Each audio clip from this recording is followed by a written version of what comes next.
They told her she was chosen by the goddess, that her blood was pure enough to cradle divinity. But when the guards fastened that thin gold band around her wrist and sealed the corridor behind her, she knew the truth. This wasn't heaven. This was a trap, and there was no way out. Luxor, 1275 BC, just before sunrise, and the temple corridors are alive with slow, hypnotic chanting that seems to seep from the very stones. Young girls, barefoot and draped in pale linen that barely shields their skin, are being led past towering columns carved with the faces of gods who seem to watch but never intervene. These aren't pilgrims coming to pray or priestesses ascending to power. They're the sacred virgins of Hathor, daughters handpicked for their purity, their beauty, their obedience. But here's the part that'll make your blood run cold. They're not being led to worship. They're being delivered, packaged, transferred like cargo wrapped in ritual and perfumed with incense.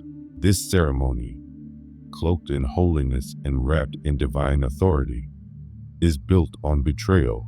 Egypt calls it sacred. The girls, if they could speak freely, they'd call it what it really is: surrender to something far darker than death. Let's rewind and talk about how this nightmare even begins. These girls didn't just show up at the temple one day because they felt called by the gods. They were taken, selected at the tender age of 7 from families scattered across the region. Their mothers wept, clutching at the hems of priestly robes, but they believed it was heaven's calling, an honor bestowed by the goddess herself. The temples of Hathor were pristine white stone structures filled with rose-scented air and the constant hum of prayer.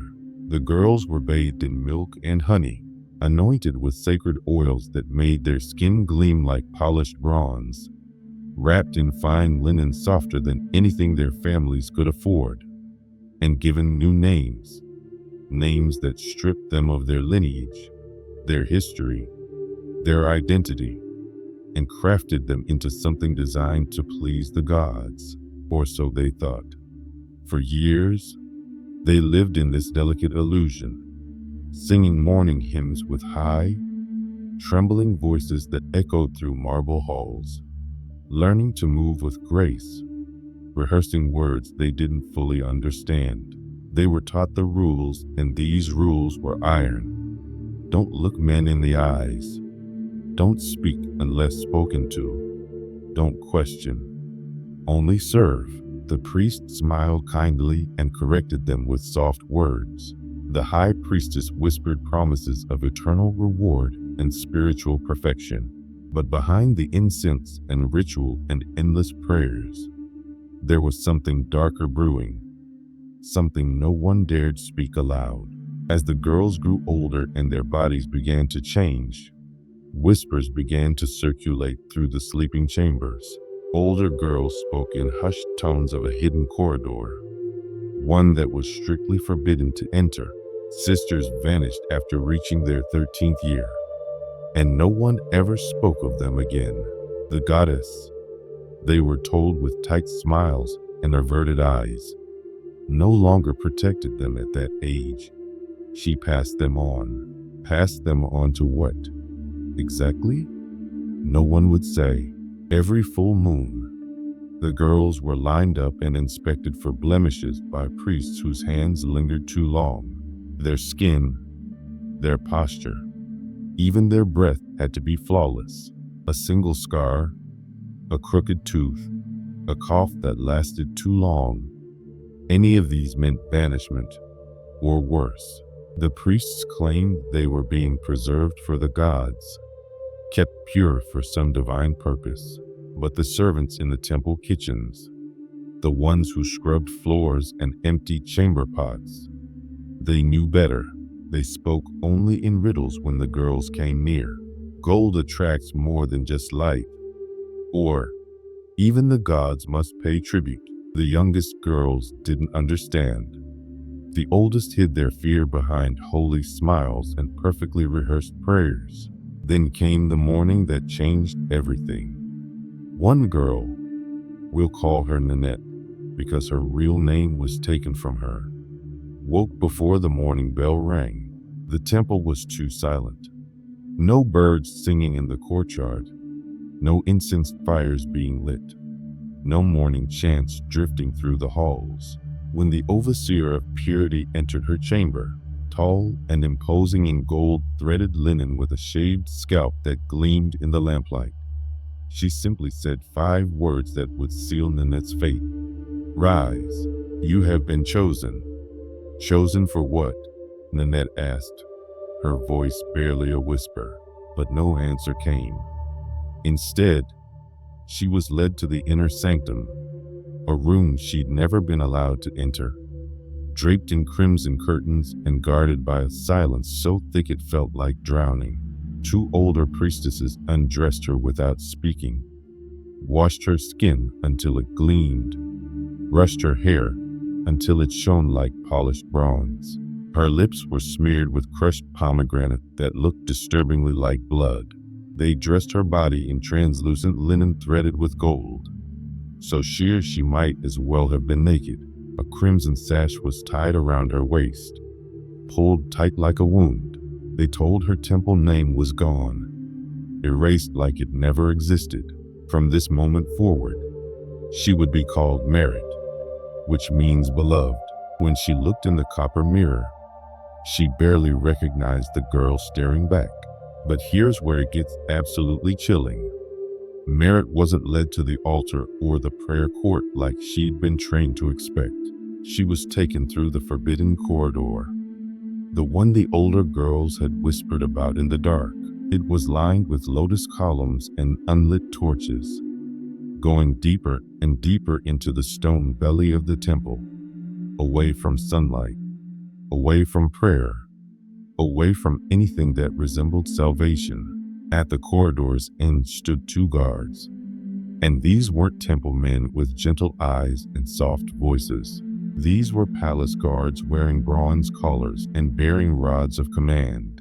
A thin gold band was fastened around her wrist, engraved with an inscription she couldn't read. In that single moment, everything she'd been taught, every prayer she'd memorized, every promise of divine purpose, it all shattered. She was no longer a servant of Hathor. She was an offering to a man who called himself a god. The corridor was sealed behind her with a sound like stone grinding against bone. Her birth name would never be spoken again. The palace was colder and quieter than she'd imagined palaces would be. Stone lions with hollow eyes and bronze fountains that seemed to weep stood at the gates.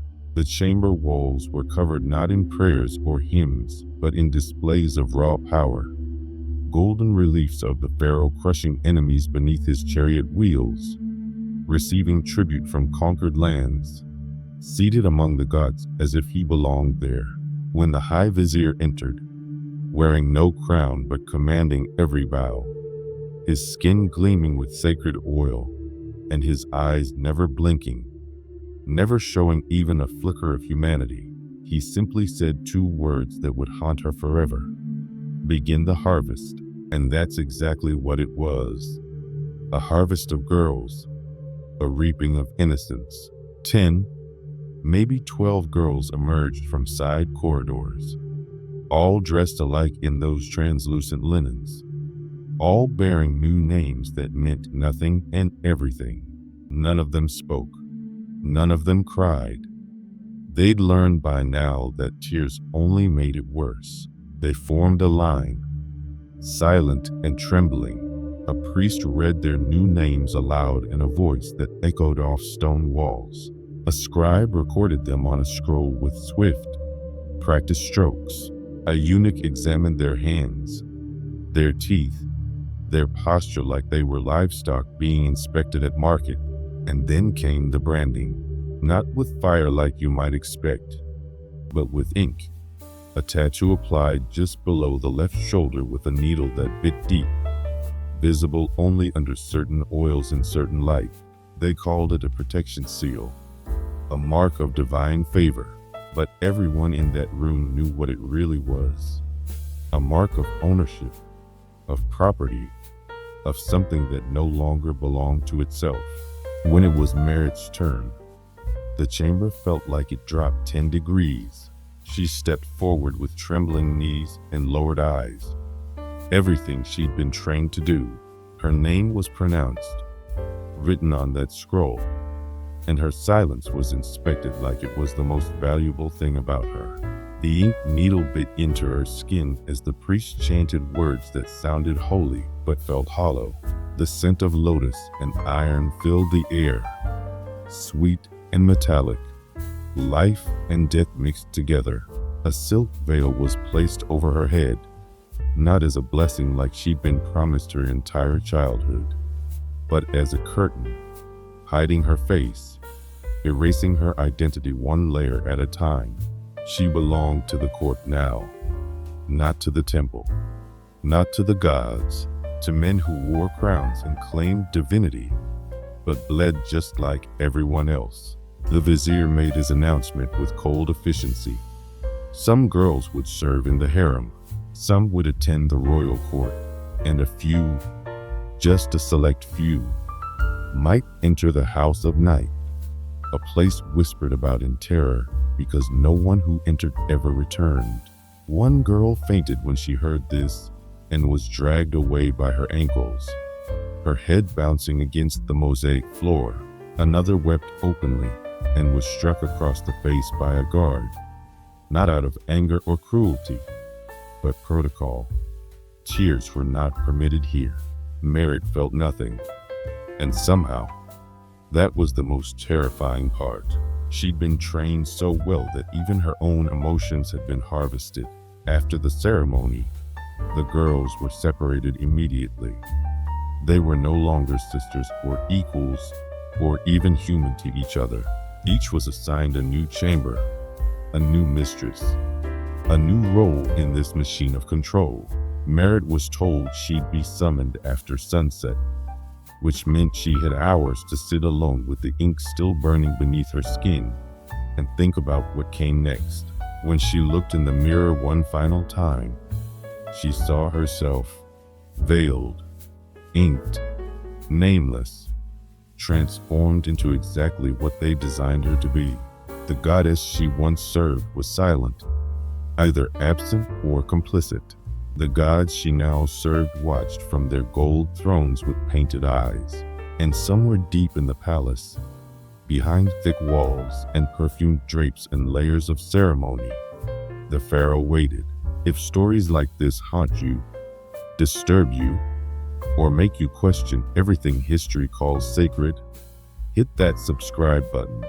This is Forgotten Stories, and trust me, the truth is always darker than the legends they carve in stone.